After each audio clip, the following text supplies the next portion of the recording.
वजीर आजम साहब ने कहा, इस तकरीर के बाद अगर इतनी हिम्मत है, इनको शर्म नहीं आती? आज भी इस हुकूमत को लात मारी है इस महंगाई की वजह से। मतलब इनके दिमाग मिली नहीं उन लोगों से, इनके भूसा भरा हुआ दिमाग में के कपड़े उतार कर हम लोगों को दिखाए। जिस्म फरोशी बोलूंगी, क्योंकि अगर इज्जतें बिक्री होती तो सब खरीद लेते, उससे गुजरते ही नहीं है और आप यहाँ पर आके भाषण देते हैं। अस्सलाम वालेकुम नाज़रीन इकराम, आप ये वीडियो देखिए, फिर इस पर डिटेल में बात करते हैं। IMF से मुआहदा हुआ है, ये मुल्क के लिए बहुत ज़रूरी है और ये है वो है, तो मैंने भी कोई तनकीद नहीं करनी थी। अब जाहिर है पाकिस्तान को डिफ़ॉल्ट होता तो नहीं देख सकते, हालांकि गो कि इसमें मेरा कोई हिस्सा नहीं है, तो लेकिन मैंने सिर्फ वज़ीर ख़जाना साहब को एक रिक्वेस्ट करनी थी कि 15 और 25 वाले को तो छोड़ें, मुझे एक 50,000 वाले का बजट बनाकर दिखा दें। आप मुझे बजट बना के दिखा दें, मैं आपको इसको भी मैं आपको वोट दूंगी और आइंदा आने वाले आपके फैसलों को भी मैं सेकंड करूंगी। तो ये कौन सी बात है कि आप आए, आप जिस दुख तकलीफ और कर्ब से गुजरते ही नहीं हैं, उससे गुजरते ही नहीं हैं और आप यहाँ पर आके भाषण देते हैं कि ये हमें मुश्किल फैसले करने पड़ेंगे। मुश्किल फैसले अपने लिए करें ना, अपने लिए क्यों नहीं करते? अवाम को सादगी का दर्स दिया जा रहा है। इनके एक एक लिबास और इनकी अशिया जो इस्तेमाल करते हैं उनकी कीमतों का आपको अंदाजा है? डेली एक फोटो शूट आता था, 15 लाख रुपए का कोट, 10 लाख का जूता, 15 लाख का स्कार्फ। ये एक पाकिस्तान जो डिफॉल्ट हो रहा है, वेंटिलेटर पर है, उसकी आवाम को ये मजाक एक तस्वीर ट्विटर पे डेली शेयर होती थी। मुझे सिर्फ एक 50,000 वाले के जीने का हक छीन लिया है उन लोगों से। आप मुझे बताएं कि ये पेट्रोल के लिए यहीं पर ही थे। मेरी एक और आपसे रिक्वेस्ट है कि कोई ऐसा रूल है कि जो हुकूमत है वो यहीं बैठी रहे और अपोजिशन के वो बेंच हो जाए, क्योंकि मेरे ख्याल में इन बेंचेस में, इन चेयर्स में कोई प्रॉब्लम है कि यहाँ पर बैठने वाला बोलता है और वहाँ पर जाकर सुम्मुन बुकमुन उम्यून बन जाते हैं ये लोग, इनकी जुबान नहीं चलती। और यही जब मैं वहाँ पर बैठ के हुकूमत पर तनकीद करती थी तो यहाँ पर सब बैठे डेस्क बजाते थे। आज जब मैं यहाँ पर खड़ी होकर हुकूमत पर तनकीद करती हूँ तो उन सबको प्रॉब्लम होता है। तो जनाब स्पीकर, इन्होंने तो यहाँ तकरीर कर दी, इस तकरीर के बाद अगर इतनी हिम्मत है, कल मैं एक ग्रोसरी शॉप तक गई थी, वो भी कोई F6 नहीं गई थी, यहाँ कोई चाइना मार्केट के पीछे कोई दुकान है, वहां पर जाकर आप लोगों की तकलीफ, उनकी आंखों से उनका अंदाजा लगा ले। मुझे यहाँ पर कल ये करंट डेफिसिट और खुदा जाने क्या क्या बता रहे थे, मैं या आप अपने हल्के में जाकर किसी गरीब आवाम को क्या इनको करंट डेफिसिट बताएंगे कि हमारी अयाशियों से तुम लोग इस साल तक पहुंचे हो, अब तुम ही लोगों को बर्दाश्त करना पड़ेगा, ये कुर्बानी तुम लोगों को देनी पड़ेगी। लेकिन फिर मैंने सोचा कि कुर्बानी तो हलाल जानवर की जायज़ है, तस्मीन हम हलाल हैं, जिनकी कुर्बानी नहीं है उनकी कुर्बानी जायज़ नहीं है। अब आप देख लेंगे कि यहाँ पर उठते ही जो बोला था, मैं आज इस फोरम पे अपनी पार्टी की तरफ से, मुस्लिम लीग फंक्शनल और सदर पीर पगारा और सदरुद्दीन शाह की तरफ से मैं आप बिलावल साहब को मैं दावत देती हूँ कि आप सिंध से महंगाई मार्च शुरू करें, हम आपके साथ हैं। और मैं अपने एमक्यूएम के भाइयों को भी कहती हूं कि वो वहां से यहां आए थे ना कि महंगाई है, तो ये वक्त है अपनी महाजर कौम के सारी गिले दूर करने का कि तब भी आप लोगों के साथ थे महंगाई के लिए और आज भी इस हुकूमत को लात मारी है इस महंगाई की वजह से। लेकिन हम यहां पर बैठ के सिर्फ बातें करेंगे। यहां पर मेरी कुछ मेंबरान से बात हुई है, नाम नहीं लूंगी मैं। एक से मैंने कहा कि कल तुम डेस्क तो ना बजाते, सुन ली थी तकरीर, कहता गरीब पैदा क्यों होता है, गरीब का कसूर है। इधर किसी ने मुझे बोला कि मुसलमान को सब्र और शुक्र का दर्स दिया गया है, सब्र शुक्र करें, पूरी दुनिया में महंगाई है।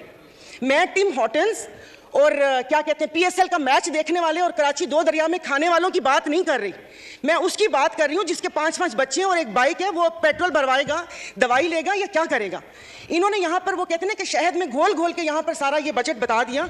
मैं वैसे लिखा हुआ पढ़ नहीं सकती इसलिए कि उसमें जज्बात नहीं होते, वो रीडिंग होती है। जैसे कल परसों ये वजीर खजाना साका साहब ने आके बिना जज्बात के यहाँ पर आकर कागज पढ़ के और ये जा और वो जा दूसरे के ऊपर, और पीछे यहाँ पर बैठे हुए सारे पीछे डेस्क पे जा रहे थे कि उसने वो कर दिया, क्योंकि इनकी तो दुकान चल रही है।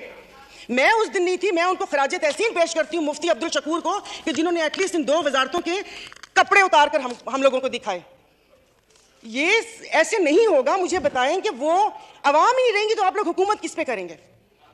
और बिजली की बात कर रहे हैं तो आप मुझे बताएं कि IPPs के मुआहदे किसने किए थे। IPPs के मुआहदे तो इन्होंने किए। स्पीकर साहब आपकी तवज्जो चाहूंगी, कल उन्होंने कहा कि हुकूमत जैसे ही संभलने वाली थी तो सैलाब आ गया।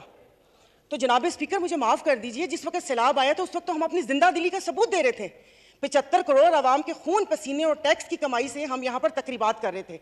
और मजे की बात है, प्लीज मतलब मैं बहुत आराम से बात कर रही हूँ, कोई तंज नहीं करूंगी, कि अभी आइन की तकरीबात का आगाज हुआ है। क्या आइन के आर्टिकल 3 to I think 27 या 35, 36 आगे, क्या उस पर यह रियासत पूरा उतरती है? क्या हमारी जानो माल की हिफाजत है यहाँ पर? हमें बुनियादी सहूलतें मुयस्सर हैं यहाँ पर? मतलब हम लोग इतने नाक के पक्के हैं कि उस पर वो करके आइन की बात कर रहे हैं। मैं किससे आज़ादी मांगूं? क्या गोश्त खाने के लिए हमने आज़ादी मांगी थी कि खुला गोश्त यहाँ पर खाने को मिल जाए? उसके अलावा तो कुछ भी नहीं है। और मुझे माफ़ कर दीजिएगा कि उस कश्मीर वाले दिन में यहाँ पर ना वज़ीर आज़म थे, ना वज़ीर ख़ारजा थे, ना दिफा मिनिस्टर थे, और ये यहाँ पर कश्मीर का वो हो रहा था। और जो मोदी की कहानी सुना रहे थे, मुझे तो एक सेकंड के लिए, मैं तो उस वक्त आई थी, मैं समझी कि आप शायद यहाँ के हालात सुना रहे हैं। मुल्क को पता नहीं आप लोगों ने कहाँ से कहाँ पहुँचा दिया। जनाब स्पीकर, अभी वज़ीर आज़म साहब ने कहा था कि ये जो थर कोल है ये गेम चेंजर होगा, उसके ऊपर तो टैक्स लगा दिया। वो क्या गेम चेंजर होगा? 2 हफ्ते पहले, 1 हफ्ते में 4 खुदकुशी हुई है। और मैं इस ऐवान के सामने कहती हूँ कि ठीक है, मेरे हस्बैंड वेल ऑफ हैं, बट मैं एक मिडिल क्लास फैमिली से हूँ। मेरे भाई ने परसों मुझे मैसेज किया और उसने बोला कि दुआ करो कि मैं मर जाऊं।